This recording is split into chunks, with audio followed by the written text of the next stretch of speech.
ఒక చిన్న విషయం ఆలోచిద్దాం. ఎదురుగా ఉన్న కాఫీ కప్పును తీసుకోవాలి. మనసులో అనుకుంటాం, అంతే, క్షణాల్లో మన చేయి కదులుతుంది, వేళ్లు కప్పును పట్టుకుంటాయి, పైకి లేపుతాయి. చాలా సింపుల్గా అనిపిస్తుంది కదా. కాని ఆ చిన్న ఆలోచన ఒక ఖచ్చితమైన కదలికగా ఎలా మారింది? ఆ మెదడులోని స్పార్క్ మన కండరాల్లో శక్తిగా ఎలా రూపాంతరం చెందింది? సో ఈరోజు మనం ఆ అద్భుతం వెనుక ఉన్న ఇంజనీరింగ్ గురించి లోతుగా మాట్లాడుకుందాం. మన దగ్గర ఉన్న సోర్స్ మెటీరియల్, మన శరీరంలోని కండరాల వ్యవస్థను విశ్లేషిద్దాం. తప్పకుండా. ఇలాంటి మరిన్ని వీడియోస్ కోసం సబ్స్క్రైబ్ ఎంఆర్పి ఎడ్యుకేషన్ ఛానల్. ఈ ప్రయాణం చాలా ఆసక్తికరంగా ఉంటుంది. ఎందుకంటే మనం ప్రతిరోజు చేసే ప్రతి పని వెనుక, అంటే నడవడం దగ్గర నుండి కనురెప్పలు ఆర్పడం వరకు ఒక సంక్లిష్టమైన కండరాల సింఫనీ ఉంటుంది. దాన్ని అర్థం చేసుకోవాలంటే ముందు శాస్త్రవేత్తలు వాడే భాషను కొంచెం డీకోడ్ చేద్దాం. కండరాలకు సంబంధించిన ఏ పదం చూసినా అది మయో అనే గ్రీకు పదంతో మొదలయ్యే అవకాశం ఎక్కువ. ఓ, అంటే ఇదొక షార్ట్కట్ లాంటిదా?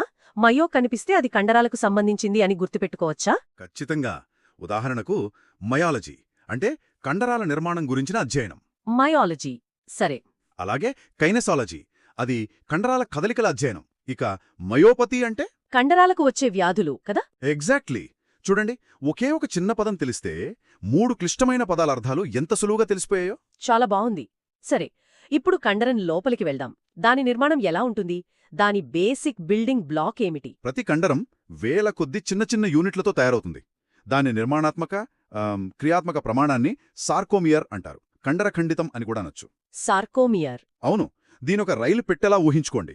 అలాంటి వేల పెట్టెలు కలిస్తే ఒక పొడవాటి రైలు బండి ఎలా ఏర్పడుతుందో, ఓకే, అలాగే వేల సార్కోమియర్లు కలిస్తే ఒక కండర తంతువు అంటే ఒక మజిల్ ఫైబర్ ఏర్పడుతుంది. అయితే నాకొక చిన్న సందేహం. కండరాలు ఎప్పుడు ఎర్రగానే ఎందుకు కనిపిస్తాయి? రక్తంలో హిమోగ్లోబిన్ ఉన్నట్లు కండరాల్లో కూడా అలాంటిదేమన్నా ఉంటుందా?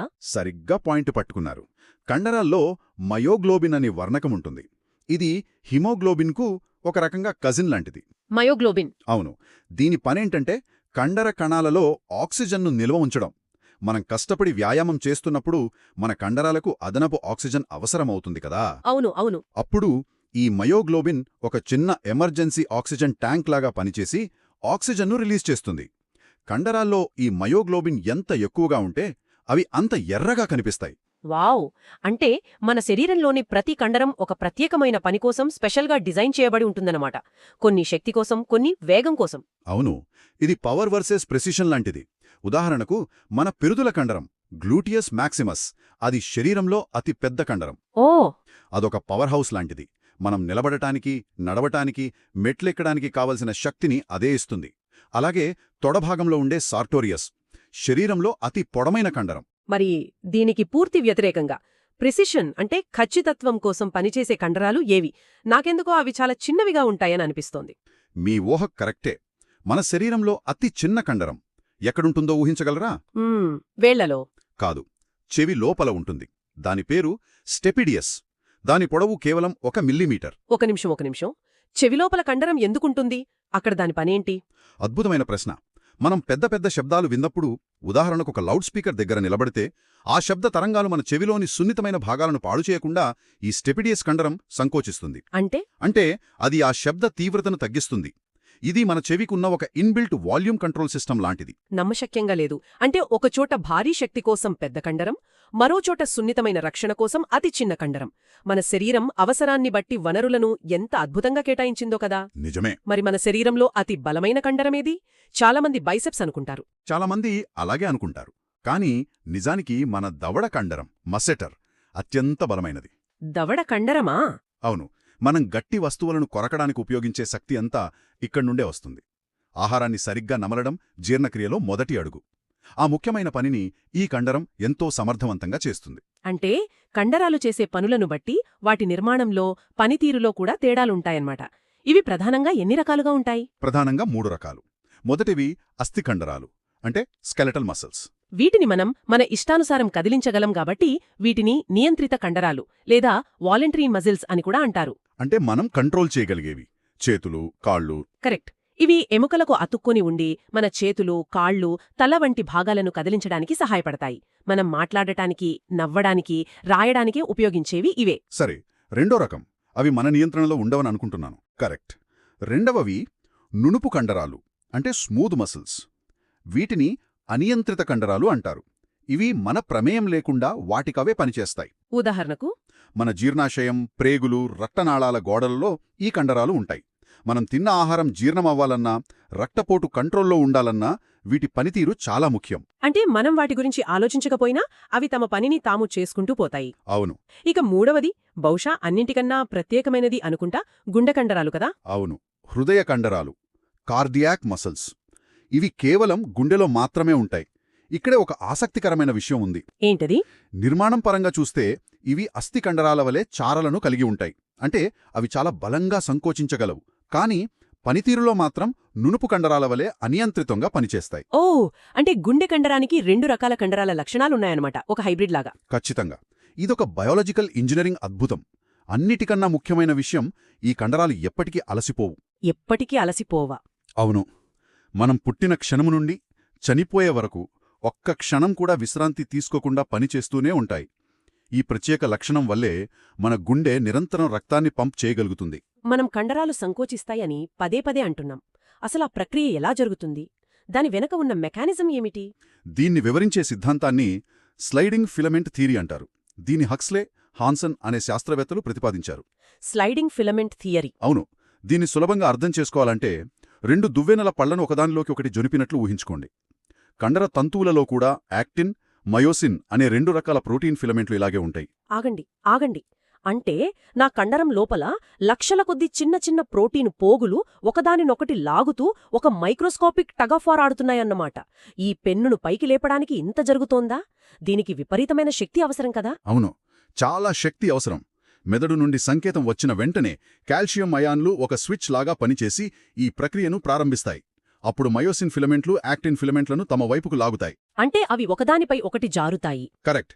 ఈ మొత్తం ప్రక్రియకు ఇంధనం ఏటీపీ అనే శక్తి అణువుల నుండి వస్తుంది. ఇదంతా కంటికి కనిపించినంత వేగంగా లక్షల సార్లు ఒకేసారి జరుగుతుంది. అందుకే మనం కండరాలను అంత వేగంగా, బలంగా కదిలించగలుగుతున్నాం. ఈ ప్రక్రియలో ఏదైనా తేడా వస్తే వైద్యులు దాన్ని ఎలా కనుక్కుంటారు? ఈ విద్యుత్ సంకేతాలను కొలవడానికి ఏదైనా మార్గముందా? తప్పకుండా ఉంది. దానికోసం ఎలక్ట్రోమయోగ్రామ్ అంటే ఈఎంజీ అనే పరీక్షను ఉపయోగిస్తారు. ఇది కండరాలలోని విద్యుత్ కార్యకలాపాలను రికార్డ్ చేస్తుంది. ఓకే.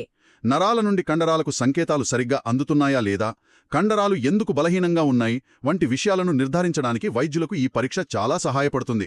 ఇది చాలా క్లియర్గా ఉంది. ఇప్పుడు కండరాల ఆరోగ్యానికి వద్దాం. కొన్నిసార్లు కండరాలు మన మాట వినవు, నొప్పి వస్తుంది, బలహీనపడతాయి.